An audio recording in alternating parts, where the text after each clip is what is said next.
మనకి ఎన్ని మన్వంతరాలు ఉన్నాయి, వాటి పేర్లేంటి పూర్వం వీడియోలో తెలుసుకున్నాం. దానితో పాటు ఒక్కో మన్వంతరానికి ఒక్కో ఇంద్రుడు పదవిని స్వీకరిస్తాడని కూడా తెలుసుకున్నాం. అయితే గడిచిన 7 మన్వంతరాల్లో ఎవరెవరు ఇంద్రులుగా ఉన్నారు, రాబో 7 మన్వంతరాల్లో ఎవరెవరు ఇంద్రులుగా ఉండబోతున్నారు అనే విషయాన్ని ఇప్పుడు తెలుసుకుందాం.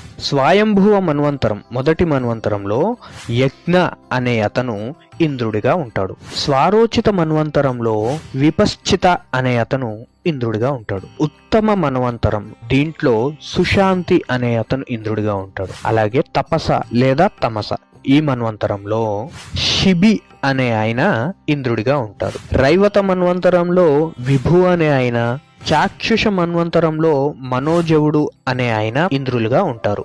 ప్రస్తుతం ఉన్న వైవస్వత మన్వంతరానికి పురంధరుడు, తర్వాత వచ్చే సావర్ణి అనే మన్వంతరానికి బలి చక్రవర్తి, సావర్ణి తర్వాత దక్ష సావర్ణి అనే మన్వంతరానికి అద్భుతుడు అనే ఆయన ఇంద్రుడిగా ఉంటాడు. బ్రహ్మ సావర్ణి అనే మన్వంతరానికి శాంతి అనే ఇంద్రుడు, ధర్మ సావర్ణి అనే మన్వంతరానికి విషుడు అనే ఇంద్రుడు ఉంటారు. ఆ తర్వాత వచ్చే రుద్ర సావర్ణి, దేవ సావర్ణి, ఇంద్ర సావర్ణి అనే మన్వంతరాలకు ఋతుధర్మ, దేవస్పతి, శుచి అనే వాళ్ళు వరుసగా ఇంద్రులుగా ఉంటారు. నా కంటెంట్ కనుక మీకు నచ్చినట్టయితే లైక్ చేయండి, షేర్ చేయండి, ఫాలో చేయండి. అలాగే మీ అభిప్రాయాల్ని కామెంట్